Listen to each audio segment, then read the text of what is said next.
স্বরাষ্ট্রমন্ত্রী তিনি ক্রীড়া বিষয়ক প্রশ্নের উত্তর দেন, স্বাস্থ্য বিষয়ক প্রশ্নের উত্তর দেন, তিনি সব্যসাচী সমস্ত বিষয়ে প্রশ্নের উত্তর দেন। শুধু নিজের মন্ত্রণালয়ের অবস্থা ওই সাবেক অন্তর্বর্তী সরকারের সাবেক স্বরাষ্ট্র উপদেষ্টার চেয়েও ব্যর্থ স্বরাষ্ট্রমন্ত্রী তিনি।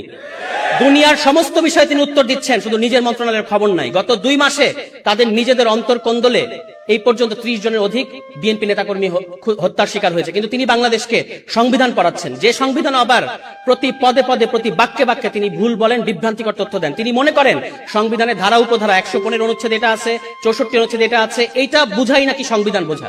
তিনি এখন বাংলাদেশে অপ্রতিদ্বন্দ্বী সংবিধান বিশেষজ্ঞ হয়ে গেছেন এবং তিনি মানে কত তার অডাসিটিটা আপনারা খেয়াল করবেন। সংসদে দাঁড়িয়ে পুরো জাতিকে তিনি অপমান করছেন, তিনি বলছেন তিনি মাস্টারি করছেন।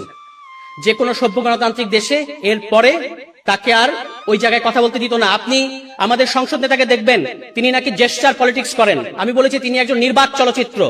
সংসদে তিনি গাম্ভীর্যের সাথে বসে থাকেন। তিনি জুলাই সনদ নিয়ে কথা হয়েছে, বিরোধী দলীয় নেতা কথা বলেছেন, চিফ হুইপ কথা বলেছেন, বিরোধী দলের সমস্ত সংসদ সদস্যরা কথা বলেছেন, কিন্তু আমাদের নির্বাক চলচ্চিত্র একটা সেকেন্ড মুখ থেকে একটা শব্দ বের করেন নাই। তার পক্ষে কথা বলেন স্বরাষ্ট্রমন্ত্রী।